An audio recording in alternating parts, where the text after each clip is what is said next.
Purihin po ang ating Panginoon. At dito po tayo ngayon, magbasa po no, ng mga salita po ng ating Panginoong Diyos sa aklat po ng Romans chapter 15, verse 4. Sabi po dito, "For whatsoever things were written aforetime were written for our learning, that we through patience and comfort of the Scriptures might have hope." Sandali po tayo yumuko, mga kapatid, tayo po'y manalangin. Amang banal, kami po'y inyong samahan po nawa sa aming pag-aaral pong ito. At salamat po sa inyong gabay, sa ipatnubay sa amin, na bagamat po kami ay nakaranas po ng mga pagsubok, subalit Panginoon ay salamat sapagkat nandyan po kayo, patuloy po na kumakalinga sa amin lahat. Salamat po, Diyos, sa inyo pong mga biyat pagkapala sa aming mga buhay, Lord. At nawa sa gabing ito, sa amin pong pag-aaral, punuin niyo po nawa ang aming mga puso ng pagtitiis sa paglilingkod sa inyo. Punuin niyo po nawa ang aming mga puso po, Lord God, na makomfort, Panginoon. At punuin niyo rin po ang aming mga puso, Panginoong Diyos, ng pag-asa po sa inyo, Lord God. At nawa, O Diyos, kayo po ang siyang maitaas at ang inyong abang lingkod ang siyang maibaba sa pangangaral po ito. Salamat po na marami sa pangalan po na Jesus. Amen. Okay? Tunay nga po na sa matindi po ng ating naranasan po ngayon dito sa mundo na ating ginagalawan ay kailangan po natin masigit na magpatuloy po no, sa ating Panginoon. At wala naman pong ibang tutulong sa atin, kundi yung ating Diyos na buhay na atin pong pinaglilingkuran. Ngayon sa ating binasa kanina sa Romans chapter 15 verse 4, ay dito lamang po tayo mag-aralan, mga kapatid, isang talata lamang po. At gusto ko po ay maikli lamang sapagkat maikli lang po yung ating oras. At alam po natin na ito po ay sinulat po ni Pablo, ang Book of Romans, sa lugar po ng Corinto, na kung saan siya po ay nandoon nung time na yon. At ang sabi po dito sa binigay niyang encouragement dito sa Romans chapter 15 verse 4, na siya po ay makita ho natin ang kanyang sinasabi ay ito po ay nagpapaalala sa atin, mga kapatid, na ang lahat ng nasusulat sa banal na kasulatan ay hindi lamang para sa mga tao nung unang panahon, no? Kundi para rin sa atin sa kasalukuyan, no? Lalo-lalo na po sa ating mga naranasan po ngayon. Sa pamagitan ng salita ng Diyos, tayo ay tinuturuan, no? Pinapalakas at binibigyan ng pag-asa, no? Ipinapakita ng talatang ito sa Romans chapter 15 verse 4 na bawat bahagi ng Biblia ay may layuning magturo sa atin kung paano mamuhay ng may pagtitiis at pananampalataya sa Diyos kapag tayo ay dumaraan sa mga pagsubok. Ang kasulatan ang nagiging ating gabay at aliw upang patuloy tayong lahat magtiwala sa mga pangako po ng Diyos. At dito po ay sa Romans chapter 15 verse 4, there are 4 important lessons for us to learn. No? Meron pong 4 na mahalagang aral o mga aral para sa atin upang tayo po ay matuto, no, sa ating paglilingkod, sa atin pong buhay espiritual. Okay? Kaya po, ang sabi po ng banal na kasulatan ay sabi po dito, whatsoever things were written, Romans chapter 15 verse 4, aforetime were written for our learning, that we through patience and comfort of the Scriptures might have hope. Sapagkat ang anumang mga bagay na isinulat ng una ay nangasusulat o nangasulat dahil sa ikatututo natin upang sa pamamagitan ng pagtitiis at pag-aliw ng mga kasulatan ay magkaroon tayo ng pag-asa. Okay? So dito po ang apat na mahalagang bagay po ito na dapat po natin makita. Number 1, makita po natin the purpose of the Scripture. No, ang layunin ng Ebanghelyo. Ano po bang layunin ng Ebanghelyo? Ayon po sa ating binasa dito sa Romans chapter 15 verse 4.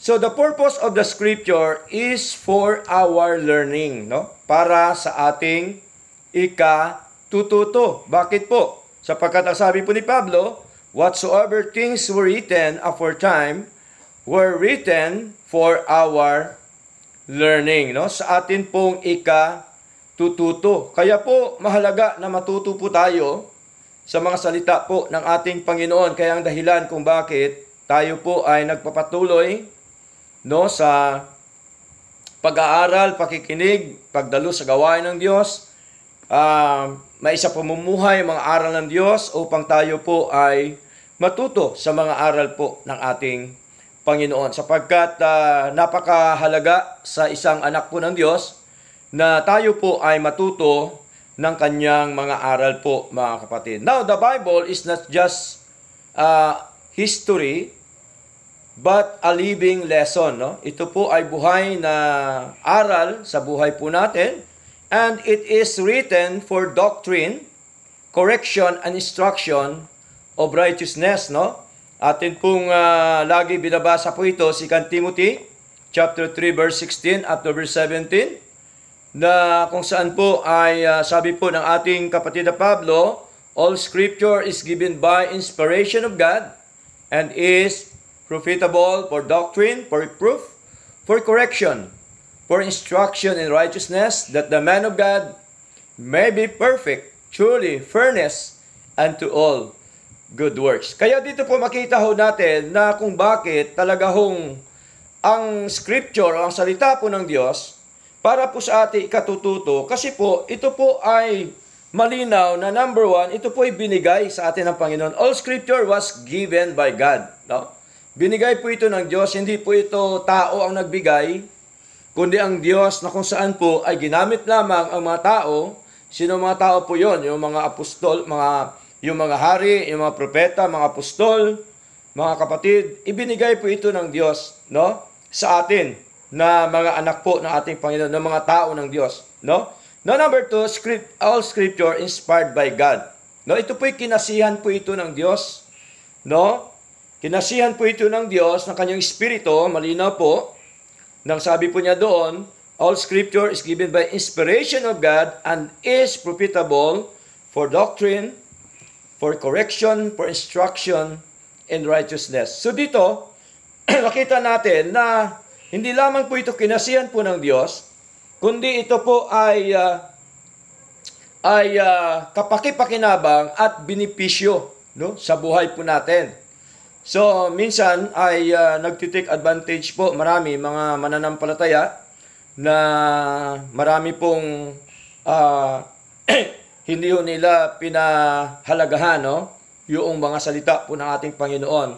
Hindi po nila alam na ang salita po ng Diyos ay napakahalaga sapagkat ito po ay kinasihan po ng Diyos, sinasabi po ng ating Panginoon sa pagitan po ni Pablo, at ito po ay kapakipakinabang at benepisyo po sa atin. No? Number 3, the scripture consists of doctrines and practices. No? Bukod po sa history during the time sa Old Testament po, no, ay napapaloob din po dito yung mga doktrina po ng ating Panginoon at of course yung ating pamumuhay, yung mga practices natin sa ating paglilingkod na ito. No, the scripture, number 4, the scripture was addressed to the man of God. Ito po ay naka-address sa tao po ng Diyos. No?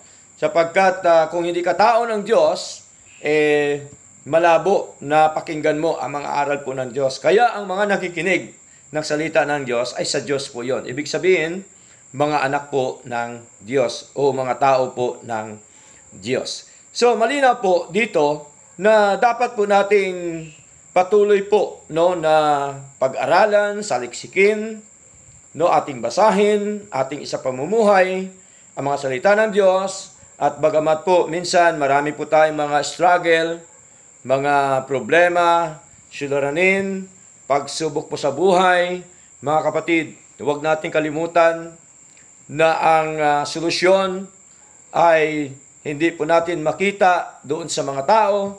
Ang solusyon ng lahat ay makita po natin, mga kapatid, sa mga salita po ng ating Panginoon. Kaya mahalaga ay tayo po ay magpatuloy. Katulad po sa sinabi po ni Pablo sa 2 Timothy chapter 3 verse 14. Ang sabi po niya, "But continue thou in the things which thou hast learned." Sinabi po niya ito kay Timoteo. And of course, doon din po sa church. At ang sabi ho dito, "And has been assured of knowing of whom thou hast learned them." Malinaw po na sabi po ni Pablo, dapat manatili ka sa mga bagay na iyong pinag-aralan o natutunan, at sa pinagkaroon mo ng katunayan, yamang nalalaman mo kung kanino mo natutuhan. Of course, yung mga natutuhan po natin, galing po sa Diyos. Galing po sa Kanya mga salita. Kaya salamat po sa Lord, sapagkat tayo po'y natututo sa ating mga buhay, sa pamagitan po ng mga salita ng Diyos, ay siya po ang nagtuturo sa atin at atin pong ginagawa ang mga bagay na yan. Kaya dapat ay lagi po natin gawin, mga kapatid, sa ating paglilingkod na ito. Kaya po, sinabi din po ng ating Panginoon, mga kapatid, sa Kanyang mga alagad, dito po sa aklat ng Matthew chapter 11, verse 29, o verse 28, umpisan po natin, sabi ni Lord, "Come unto me." May pananawagan po si Lord.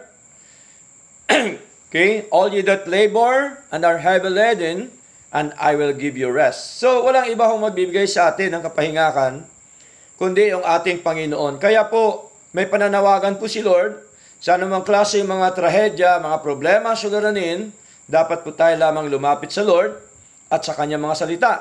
Sapagkat ang sabi po dito ni Lord, verse 29, "Take my yoke upon you and learn of me." Mag-aral kayo sa akin. So, gusto ni Lord, mag-aral tayo sa Kanya ng Kanyang mga salita. Importante po yon, yung ating pag-aaral. Importante po yung ating pagsasaliksik ng mga salita po ng Diyos. Tingnan niyo po, sa pagitan po ng ating pagsasaliksik sa biyaya po ng Diyos, ay tinuro po sa atin ng Panginoon kung paano tayo iniligtas, mga kapatid, doon sa impyerno, kung paano tayo binigyan ng Diyos ng kaligtasan at buhay na walang hanggan. Halimbawa po, sabi po dito sa John chapter 5, verse 39, sabi po dito, "Search the scriptures, for in them ye think ye have eternal life, and they are they which testify of me." Sabi po ni Lord, saliksikin ninyo ang mga kasulatan, sapagkat iniisip ninyo na sa mga yaon ay meron kayong buhay na walang hanggan. So, ang ibig sabihin po, sa ating pagsasaliksik ay makita ho natin ang mga ginawa po ng ating Panginoon para sa ating kaligtasan. Hindi yung saliksikin mo para ka maligtas, hindi ho. Kundi, ipahayag ni Lord sa atin, sa pagitan po ng ating pagsasaliksik, na Kanya po mga salita, na tayo pala ay merong buhay na walang hanggan, na ginawa po ang ating Panginoon. Sapagkat ang sabi po niya dito, "At ang mga ito'y siyang nagpapatotoo tungkol sa akin." Ibig sabihin po, Kanyang ginawa, mga kapatid, sa mga ginawa po ng ating Panginoon, mga patutuo po niya, ay dito po dapat nating saliksikin, sa mga kasulatan o sa mga salita po ng ating Panginoon. Kaya po, dapat maging katulad din po tayo sa church po ng Berea, sapagkat ang church po ng Berea, ito po yung mga sinasabi, mga kapatid. Acts chapter 17, verse 11, sabi dito, "These were more noble than those in Thessalonica." Sinoong kino-compare po ni Pablo? Ito po yung Berean church, saka Thessalonians church. "In that they received the word with all readiness of mind, no? Meron po silang paghahanda ng kanila mga kaisipan, no? Kaya sa ating pagsamba, dapat inanda po natin ang ating mga kaisipan, ang ating mga puso, at ang sabi ho dito, and search the scriptures daily, whether those things were so. So mahalaga po, no? Na tayo bilang mga anak po ng Diyos, bilang mga mananampalataya, dapat ay sinisiyasat natin araw-araw ang mga kasulatan, no? Kung tunay nga ang mga bagay na ito. So, malinaw po yung tinuro po ng ating Panginoon na dapat po nating panghawakan, na dapat po nating sundin sa harapan po ng ating Panginoon. At tandaan po natin na ang utos po ng Diyos ay hindi po mabigat, mga kapatid, no? Akala ng marami, napakabigat yung utos ng Panginoon. Hindi po mabigat, mga kapatid. 1 John chapter 5, ano pong sabi? Verse 3 po, mga kapatid. For this is the love of God, that we keep His commandments, and His commandments are not grievous, no? Ibig sabihin po, ang kanyang mga utos, sabi po ni John, ay hindi mabibigat. Mga kapatid, ang utos po ni Lord, hindi po yan mabigat, no? Pinapabigat lang po na maraming Kristiyano. Pinapabigat lang po ng mga anak ng Diyos. Pero ang totoo niyan, ang mga salita po ng Diyos ay hindi po yan mabigat. Minsan mabigat po yan pagka ito ay sinusuway mo, no? Sa iyong pamumuhay sa harapan po ng ating Panginoon, no? Mabigat po talaga yan. Pero sa mga tunay at totoo na sumusunod sa mga utos po ng ating Panginoon at tapat sa mga salita po ng Diyos, malinaw po na ito po ay hindi po mabigat, mga kapatid. Kaya, ano pa po ang sabi dito ni Pablo sa Philippians? Okay? Dito po tayo sa mga supporting verse, mga kapatid, sapagkat mahalaga po ito. Okay? Philippians chapter 4, verse 9. Sabi po dito, those things which ye have both learned and received and heard and seen in me, do, and the God of peace shall be with you. Tingnan niyo po, ang mga bagay daw na ating natutuhan, sabi po ni Pablo, mga kapatid, at tinanggap at narinig at nakita sa akin, sabi po ni Pablo, ang mga bagay na ito ang gawin ninyo. So, ibig sabihin po, hindi lamang po dapat nating itong basahin, pag-aralan, kundi dapat gawin din po natin sa araw-araw po nating mga buhay, mga kapatid. Sapagkat sabi po ng ating Panginoon, sa magitan po ni Pablo, at ang Diyos ng kapayapaan ay sa inyo. So malinaw po, once nasa atin na po ang Diyos, pagka nasa atin na po ang Diyos, wala na pong lalaban sa atin. Kahit man anumang mga problema dyan, anumang mga pagsubok dyan, anumang mga kalamidad dyan, mga kapatid, di ba? Ay nasa atin po ang Diyos eh. Kaya dapat huwag tayo matakot, no? Kaya naalala ko po sa aming pagsamba nung Sunday, ilan lang po kami dahil ang marami natakot sa bagyo. Di ba? So huwag nating katakutan po sapagkat binigyan tayo ng Diyos ng espiritu po ng espiritu po ng kapangyarihan. Hindi ho pagkatakot ang ibinigay po sa atin ng ating Panginoon. Basahin po natin 2 Timothy chapter 1 verse 7, mga kapatid. Sabi po dito, for God hath not given us the spirit of fear, but of power and of love and of a sound mind. Tingnan niyo po, sapagkat hindi tayo binigyan ng Diyos ng espiritu ng katakutan, kundi ng kapangyarihan at ng pag-ibig at ng kahusayan. Si Lord po ang magbibigay, no? Hindi ho ang pastor, hindi ho ang sinuman, hindi ho ang kapatid. Ang magbigay po ng power sa atin, hindi ho ang reliyon o sinuman.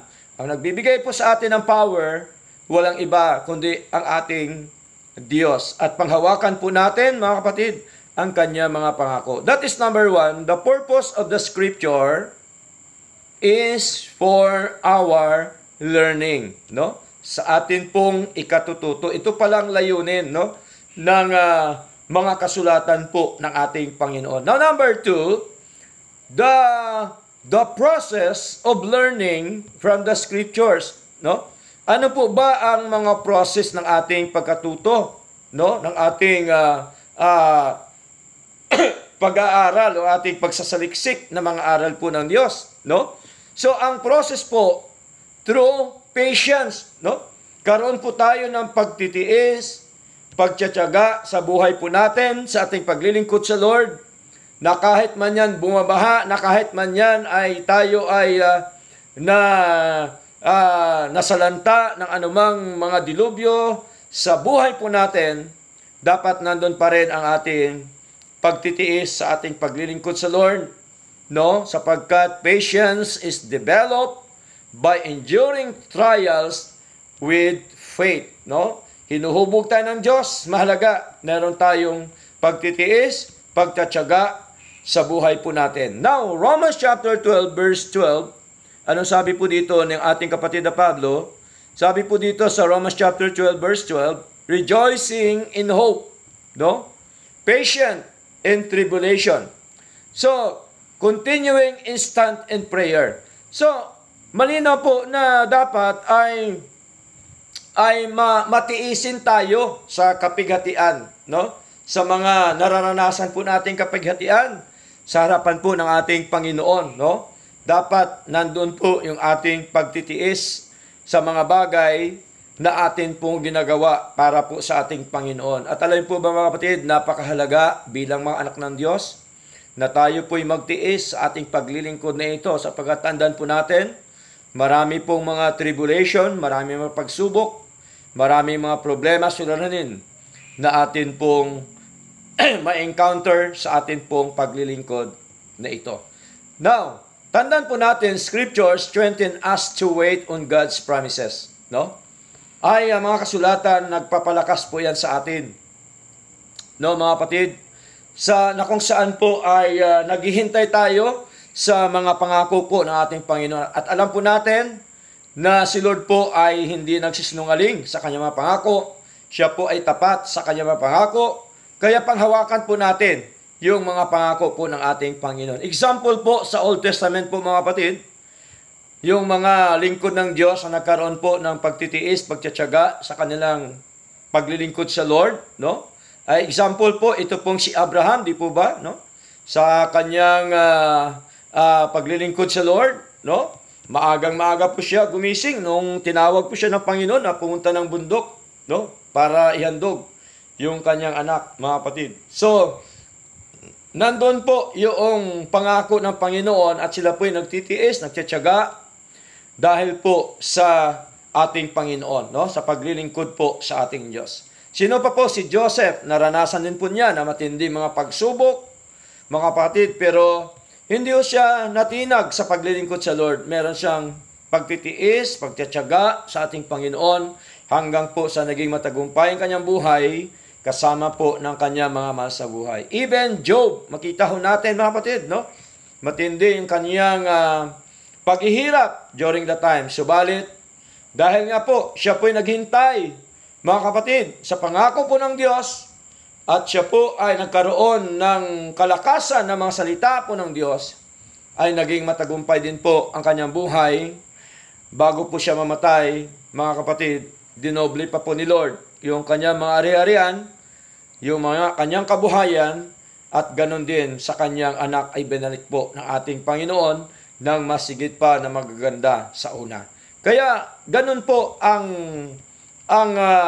mga pangako po ng Diyos na dapat po nating panghawakan. Kaya po ang process, lahat naman po may process sa ating paglilingkod po mga kapatid.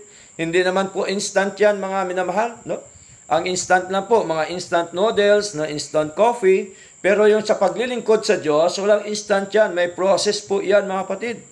Kaya mahalaga yung scripture, kaya mahalaga yung mga salita po ng Diyos na atin pong panghawakan, atin pong saliksikin, ating basahin, ating pag-aralan, at ating isa pamumuhay sa atin pong paglilingkod na ito.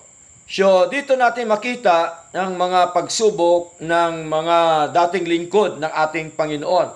Maging din po sa ating panahon ngayon, mga kapatid, ay matindi po mga pagsubukan. Marami pa pong darating sa atin, Kaya dapat po ay maging matatag tayo at patuloy po tayo na manangan sa mga salita, sa mga aral po ng ating Panginoon. Hindi lamang po patience, no? Na kung saan ay matutunan natin sa mga salita po ng Diyos, kundi comfort din po, mga kapatid, no? Through patience and comfort of the Scriptures. So ano comfort po sa atin? Maliban po ang Diyos, maging po yung kanyang mga salita, yung kanyang written word. Mahalaga po yun, mga kapatid. Kaya po, wag nating isnabin, wag nating isantabi ang salita po ng Diyos, wag nating ilagay sa tukador hanggang sa nalikabukan lamang, kundi atin po itong basahin, atin pong saliksikin, ating alamin kung ano po ba ang mga isinulat po ng Panginoon para po sa kanyang mga anak. Kaya dito po ay ang salita po ng Diyos ay nagbigay po sa atin na encourage, mga kapatid. God's word encourage and reassures us in times of weakness. Ito po ang nagbibigay sa atin ng encouragement, ang salita po ng Diyos, sa panahon po ng ating kahinaan, sa ating paglilingkod na ito. Tandaan po natin yan, napakahalaga po na atin po itong basahin. Kaya po sa atin ay tinuturo natin lagi sa atin pong pangangaral na napakahalaga basahin at pag-aralan ang mga salita po ng Diyos. Unlike po sa ibang mga grupo na bawal sila magbasa, magsaliksik, bawal sila mag-aral ng mga salita ng Diyos kasi wala daw silang karapatan. Hindi ho. Hindi totoo po yan, mga kapatid. Tayong lahat na mga anak ng Diyos, merong karapatan na mag-usisa, magsaliksik, magbasa, mag-aral ng mga salita po ng Diyos upang ating makita ang mga katotohanan ng ating Panginoon. Mahalaga po yan, mga kapatid. Kaya huwag tayo maniwala roon sa mga sinasabi nila. Ang totoo niyan, kaya binabawalan nila para po hindi ho sila mabisto sa kanilang mga maling aral at sa kanilang mga maling doktrina. So, God's word encourages and reassures us in times of weakness. Basahin po natin aklat po ng Psalm sa Lumang Tipan, mga kapatid.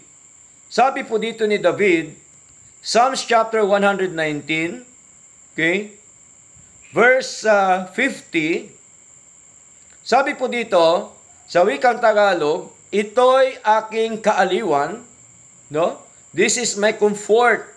Sabi po ni David, ito'y aking kaaliwan sa aking pagkapighati, sapagkat binuhay ako ng iyong salita. Tingnan niyo po, no? Pagka meron po si David kapighatian sa buhay, tandaan po natin, malinaw po na kinukumport siya ng mga salita po ng Diyos. Verse 51, sabi dito, ang palalo ay dumuwahaging mainam sa akin. No? Gayon may hindi ako hihiwalay sa iyong kautusan. So, mahalaga po kasi ang utos po ni Lord, mahalaga ang kautusan ng ating Panginoon, kaya the reason why, sinabi po ni Lord, sa pangitan po ni Haring Solomon, sa Ecclesiastes chapter 12, verse 13, malinaw po roon na ang buong katungkulan po natin, tandaan po natin, yung matakot sa Diyos at sundin ang kanyang kautusan. Kaya sabi dito, let us hear the conclusion, the whole matter, fear God and keep His commandments. For this is the whole duty of man. Sinong man? Yung man of God. Tao ng Diyos, tayo. No? Ito po ang buong katungkulan po natin. Matakot sa Diyos at sundin ang kanyang mga kautusan. Now, comfort comes through God's promises of His presence, protection, and deliverance. So, nakita ho natin ang pagpoprotect sa atin ng Lord doon sa bagyo, sa anumang mga sakuna. Subok na po natin si Lord sa buhay po natin, kaya walang dahilan para hindi po natin sundin ang mga salita po ng ating Panginoon. Siya po lamang ang magkukomfort sa atin anuman ang ating mga naranasan, mga kapatid, malaga po yung mga salita ng ating Panginoon. David found comfort in God's Word while in distress. Tingnan niyo po, salita po ng Diyos ang nagko-comfort po kay David, maging po sa mga una pang lingkod ng ating Panginoon. Kaya sabi po dito sa 2 Corinthians, mga kapatid, no? Sa Bagong Tipan, 2 Corinthians chapter 1 verse 4, okay? Sabi po dito ay who comforted us in all our tribulation, that we may be able to comfort them which are in any trouble by the comfort wherewith we ourselves are comforted of God. Sabi po ni Pablo yon, no? Si Pablo ganun din, matindi rin karanasan niya, no, sa paglilingkod sa Lord. No, wala pa sa kalingkingan ni Pablo ang kanyang naranasan, kaysa naranasan natin. Kapatid, ang sabi ho niya, kung bakit niya sinabi ito, kasi naranasan po niya, no? Naranasan po ito ni Pablo. Kaya sabi ni Pablo, na siyang umaaliw. Sinong siyang Diyos? No? Ng kapigatian upang ating maaliw ang nangasa anumang kapigatian sa pamamagitan ng pag-aliw na inialiw din sa atin ng Diyos. So malinaw po, no, na kung saan po, kaya ito pinangaral po ni Pablo kasi naranasan po ito ni Pablo. Sapagkat mahirap po ipangaral ang salita ng Diyos nang hindi mo naranasan sa buhay mo. Kailangan muna natin maranasan bago natin ituro, ipangaral ang mga salita po ng ating Panginoon. Now, 2 Corinthians chapter 7 verse 4, okay?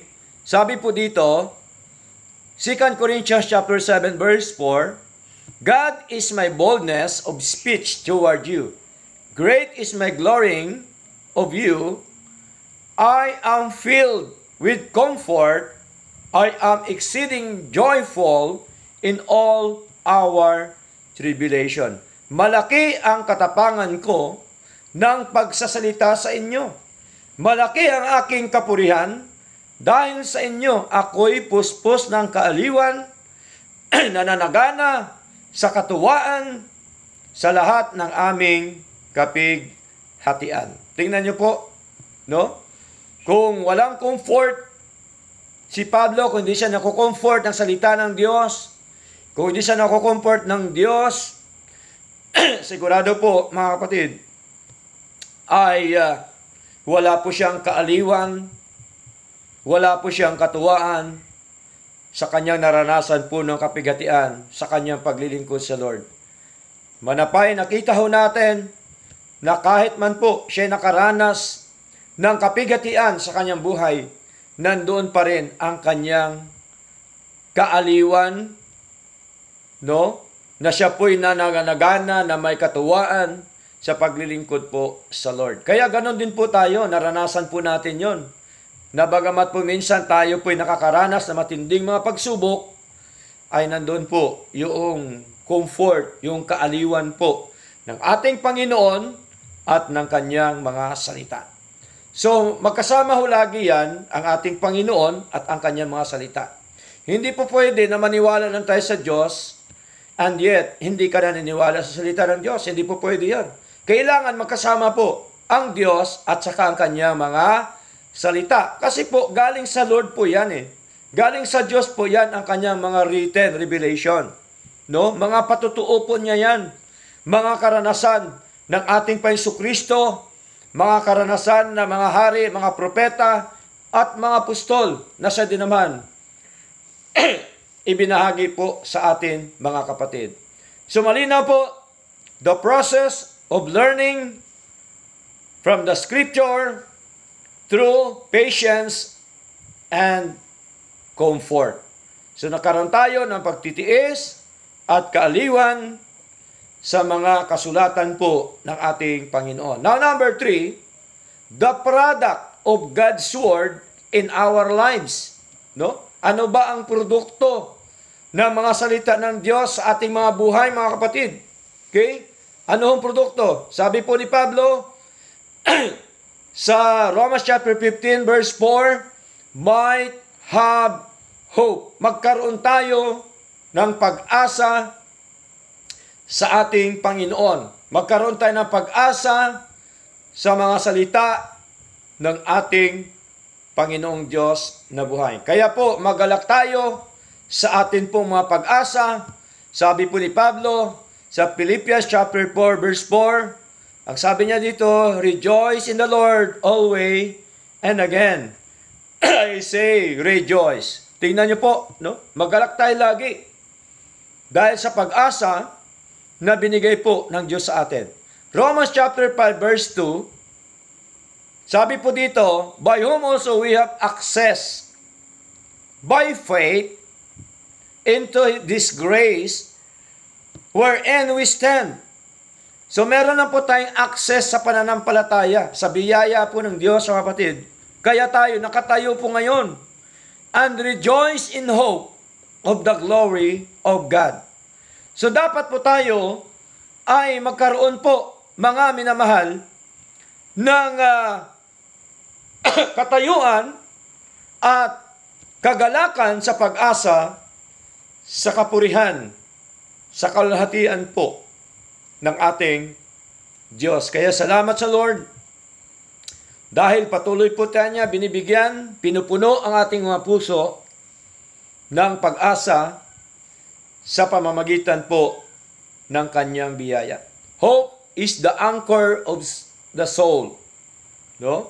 Ang pag-asa ay anchor po siya, no? Yung nakita niyo po anchor sa dagat, sa mga barko. Di ba? Yun po ay anchor sa ating mga kaluluwa. Tandaan po natin, mga kapatid. Okay? So, basahin po natin, Hebreo. Ano po sabi ni Pablo, mga kapatid? Chapter 6, verse 19. No? Sabi po dito, which hope we have as an anchor of the soul, both sure and steadfast, and which entereth into that within the veil. So malinaw po, no? Sa malalim na Tagalog, sinipete, no? Yung anchor. Okay? Na ating inaring tulad na sinipete ng kaluluwa. Yung pag-asa po, of course, sa ating Panginoon, sabi po ni Pablo. Sabi din po ni Pablo, hope of eternal life comes from God's promise, and He is not lied. No? Galing po sa pangako po ng Diyos, yung pag-asa ng buhay na walang hanggan. Kaya salamat po sa Lord na Kanya pong ipinangako before the world began. Titus chapter 1 verse 2.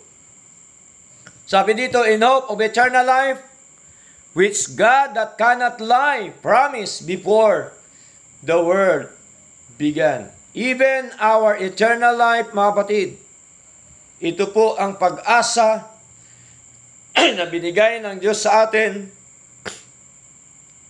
yung kaligtasan o ang buhay na walang hanggan, na kung saan ang Diyos ay hindi yun nagsisinungaling sa kanyang pangako, buhat pa ng mga panahong walang hanggan.